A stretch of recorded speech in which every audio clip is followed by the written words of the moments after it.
Terima kasih Anda masih bergabung bersama kami di Market Buzz dan saya masih berbincang bersama Mas Rifan Kurniawan dari Indonesia Value Investor. Mas Rifan, soal sektor properti sedikit saja proyeksi Anda di tahun depan seperti apa? Mengingat Anda juga tadi sampaikan bahwa nampaknya ada tren dari tingkat suku bunga acuan yang akan rendah, ini juga akan berdampak kepada penyaluran kredit perbankan dan mungkin ini juga akan berdampak di sektor properti sendiri.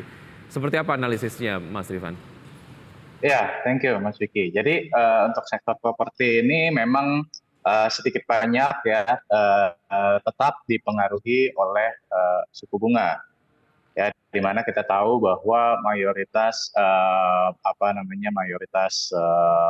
konsumen itu masih menggunakan KPR. Nah, dengan proyeksi di 2024 nanti kemungkinan kita akan BI akan mulai menurunkan tingkat suku bunga, ini juga jadi katalis positif ya bagi sektor properti. Dan sejumlah data yang berhasil saya himpun ini juga menarik sebenarnya. Ya, di mana setidaknya sampai dengan first half 2023 ini, ya sejumlah emiten itu juga mulai mencatatkan yang namanya marketing sales ya, atau penjualan di muka. Ya, di mana kalau misalkan kita ambil data dari ini, saya coba ambil dari enam emiten properti terbesar ya di Indonesia yang melantai di bursa. Ini ada kenaikan dari 16,2 triliun ya di first half 15,2 triliun rupiah di first half 2022, jadi 15,7 triliun rupiah di first half 2023. Jadi ada kenaikan sekitar 3%. Karena kita jangan lupa ya, 2021, 2022 lalu sebenarnya marketing sales juga udah mulai meningkat, dan di tahun 2023 ini kembali meningkat. Ya, full year 2022 kemarin dari 6 emiten ini itu ada di 30,2 triliun rupiah, dan estimasinya di 2023 ini adalah di 31,4 triliun rupiah. Nah, sebagai gambaran, angka 31,4 triliun rupiah ini ya, ini adalah tertinggi kedua ya dari 10 tahun terakhir. Baik. Nah, ini jadi ada tanda-tanda lah, ada angin segar ya bahwa sektor properti ini bisa kembali bangkit ya pasca pemilu ya, ditambah lagi ketika misalkan suku bunga sudah mulai menunjukkan tanda-tanda mulai diturunkan. Suki. Baik, tinggal nanti suku bunga kredit banknya apakah kemudian cukup mengikuti dari penurunan suku bunga acuan yang disampaikan oleh Bank Indonesia atau tidak. Karena kalau suku bunga acuan Bank Indonesia naik, suku bunga kredit dari perbankan cepat naiknya, tapi kalau suku bunga Bank Indonesia-nya turun, suku bunga kredit banknya juga agak-agak susah untuk turun gitu ya. Ini kemudian banyak Exactly. dikeluhkan oleh masyarakat dan juga teman-teman di industri properti gitu. Baik, kita ke saham-saham pilihan di hari ini, Mas Rifan. Di antaranya adalah ada Pegas, kemudian juga ada TBLA, INKP, dan juga Elsa. Untuk Pegas dan TBLA ini Anda rekomendasikan buy, sementara untuk INKP dan Elsa Anda rekomendasikan hold.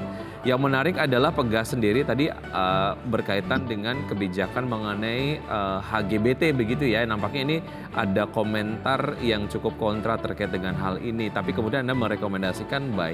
Analisisnya seperti apa untuk Pegas, Mas Rifan?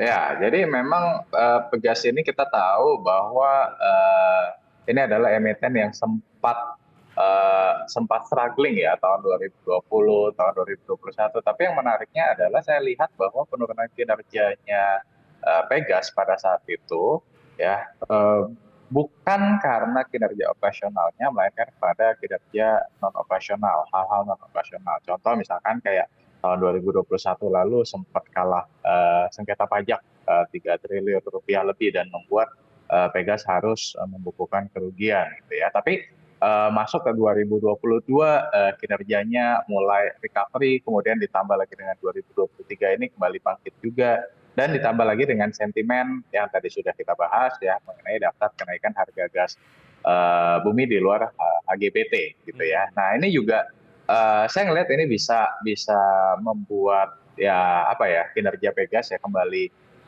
meningkat ya, ditambah lagi dengan valuasi Pegas yang saat ini belum bisa dikatakan mahal ya. Ini ya bisa bisa menjadi perhatian lah bagi investor. Ya, berikutnya ada TBLA seperti apa?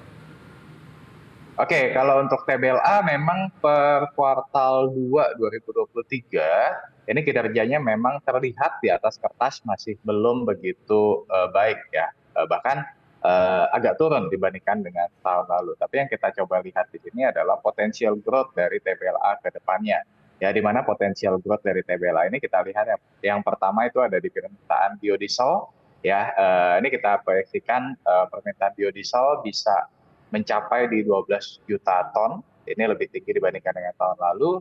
Kemudian bukan hanya itu, yang kedua adalah kalau kita lihat secara bisnis gulanya TBLA, ini juga ada kenaikan dan bahkan HPP atau harga pasokan petani saat ini cukup tinggi di level Rp11.500 per kilogram. Dan kemudian juga jangan lupakan bahwa TBLA sendiri juga profil kelapa sawitnya itu masih meskipun nggak muda-muda banget, tapi juga belum bisa dikatakan tua. Jadi secara profil 50% dari usia kelapa sawitnya TBLA ini masih di bawah 15 tahun. Jadi masih ada di prime time-nya gitu. Jadi kalau misalkan harga CPO-nya nanti kembali meningkat ya, ini bisa membuat permintaan atau ASP dari TBLA juga meningkat ya, ditambah lagi dengan ya ada beberapa sentimen lain seperti misalkan pabrik baru yang akan rampung ya di 2023 ini dan lain sebagainya. Baik, Pegas TBLA target price-nya di berapa? Kalau Pegas dan TBLA ini sebenarnya secara nilai intrinsik kalau Pegas itu di 2.100 sampai 2.200. Oke. Jadi ada margin of safety 40%, tapi kalau untuk sampai dengan akhir tahun mungkin kita proyeksikan setidaknya dia akan bisa ke 1.700, dan untuk TBLA nilai intrinsiknya atau harga wajarnya dia di 1.300 sampai 1.400, tapi kalau untuk akhir tahun mungkin di 1.000 rupiah. Baik. Ya, INKP dan Elsa, waktu kita sangat pendek, Mas Rifan. Kita ke target price saja untuk INKP dan Elsa seperti apa? Oke, kalau untuk INKP ini memang dan Elsa ini udah kita bahas juga beberapa waktu lalu ya. Kalau untuk nilai intrinsiknya di 13 ribuan, tapi untuk target price-nya di 11.000 sampai dengan akhir tahun. Elsa ini nilai intrinsiknya di 500 sampai 550 dan target price-nya sampai dengan akhir tahun di 450. Baik, Pegas TBLA direkomendasikan buy, kemudian INKP dan juga Elsa direkomendasikan hold. Mas Rifan, terima kasih sudah bergabung bersama kami di Market Buzz dan semoga ini dapat menjadi referensi dan juga sumber informasi bagi investor di luar sana yang akan berinvestasi dan lagi-lagi keputusan investasi kembali ke investor. Terima kasih Mas Rifan, sampai jumpa, sukses selalu, sehat selalu. Terima kasih Mas Vicky, sehat selalu, sampai jumpa semua.